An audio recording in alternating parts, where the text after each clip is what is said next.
Oh, this game might take us some time right here, man. Let's get into some Saturday action right here. 9 o'clock in the morning on the West. We got Washington at Indiana. Indiana and Signitti's just been killing it. They ATS, I think they're undefeated as well. Mhm. They get a 6-5 versus a Washington team that got to come to Indiana. So I think that number should have been a little bit higher. I think they just wanted to try to do something to bring some money in on both sides. But I think we're gonna be on the same train, even though the quarterback broke his thumb and not gonna be playing. The backup did great. This is a program that obviously it's about the system, not so much the players, because he's not been around for a long time, so he didn't set any of this up like this. So it's got to be what he's doing over there, opposed to just the individual talent. Although they do have some good talent and some good transfers, I think that the backup quarterback will do just fine in the system that they have. The defense gets money over there too. They do it on special teams. They do it all over the board at Indiana, man. I'm not getting in front of that. I'm going with it. I'm on Indiana minus the 6.5. It's already bet. Let's go. Anybody else coming with me or against me? I'm raising the hand, guys. Yeah, I'm going against you in this one, boss. Yeah, Whoa, we're gonna take a look at whoa. these two teams here. Yeah, Rourke coming in, got the broken thumb. He's not gonna be playing in this one. Got a guy named Tavon Jackson coming in, a guy that played absolutely awful last year in the same offense, or not same offense, my bad. On the same team last year, it's a completely different offense. He did look good against the Nebraska second and third stringers in that fourth quarter. Don't get me wrong. With that being said, man, Washington to 0-2 as a road dog here. This is their third time heading on the road. Haven't been able to get a road win yet or a cover. Washington, man, what are their struggles with that I talk about every single week? They can't score in the red zone. They get to the red zone, it seems like every single possession. They just can't simply get there. Jed Fish talked about it, man. The difference between these two teams going into the season, honestly, Indiana hired Kurt Cinetti in November. Washington hired Jed Fish in January. He didn't have the winter portal. Indiana did.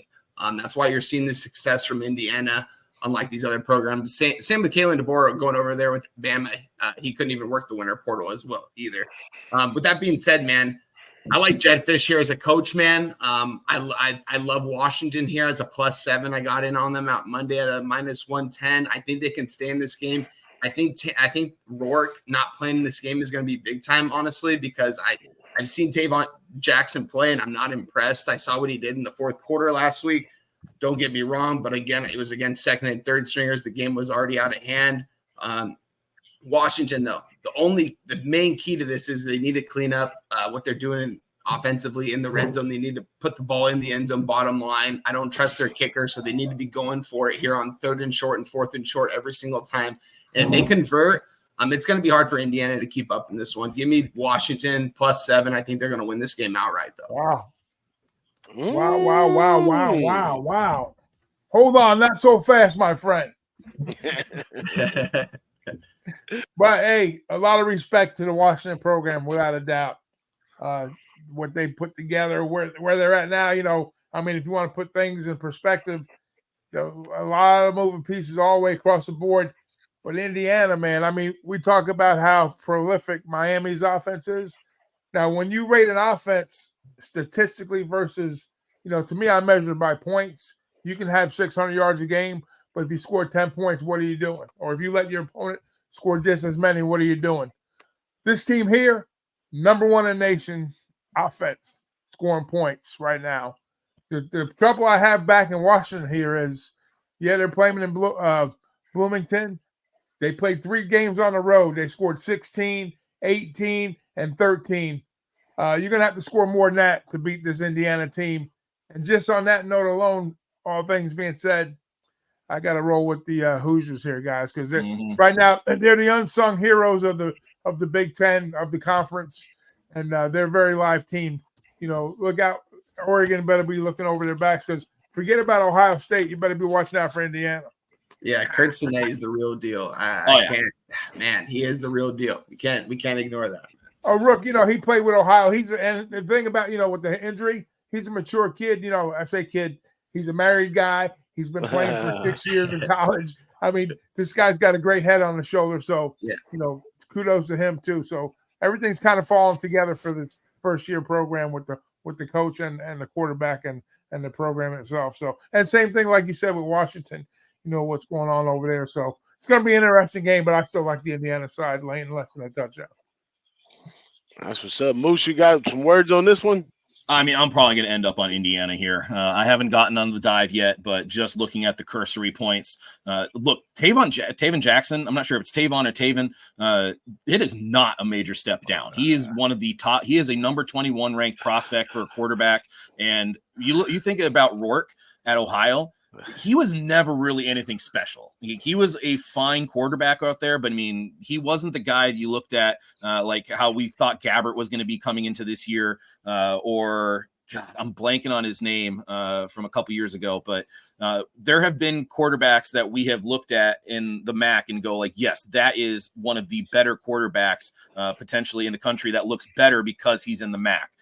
I don't think Rourke is necessarily in that category. He was a fine game manager, and he's been very solid here. But I think Jackson is not going to be a major step down, and we will probably see damn near the exact same type of offense that's being run. You look at Indiana on early downs. They rank third in the country in early downs EPA.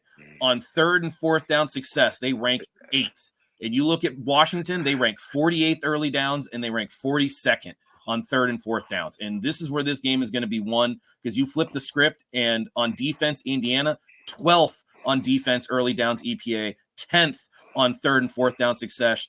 Washington has been good on early downs, but on late downs, they rank 85th in the country. And I think that's where this game is going to be lost, especially a Washington team that has struggled with penalties. I'm not there yet. I will likely probably get there, but I'm not going to say too likely, but Indiana is the only side I'm going to bet here. I've been fading Washington. Big Boss, remember me talking about this early in the year. I said Washington was going to be one of my fades, and they have been. And I'm probably going to be right back to the fade train on this. Absolutely. My man Justin said he's going to be on Wine Time side, but he's going to hurry up and go bet it before he changes his mind from the show. JT, you got something for him? Yeah, that second comment with Justin's funny because he was like, I'm in the car, I'm riding with wine. And then he came back with that. It was like, man, I'm hearing all this stuff from Moose and Ragu. I might check. That's funny. Now, but, I didn't get finished, capping this game. But, to see this game so lopsided like that and then seeing that number, it's like, why it's so low? Because I think Indiana is going to come in and plow, Washington. So I just stayed off of it as of right now. But I might go ahead and, the only right side is Indiana.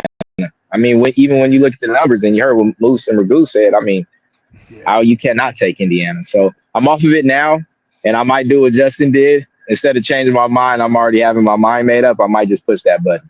Yeah, that's a normally in college, when you drop off from your top guy at the QB position, it creates a little bit of havoc, disruption, game changing. But I think with Jackson, he's more of a plug and play type guy. His numbers are good coming in, with the 2 touchdowns and the 7 of 8 on the passing. So is it going to have a longer term effect? It could possibly be, but in that role, in that moment, that showed me a lot for this kid. So I think he'll be okay.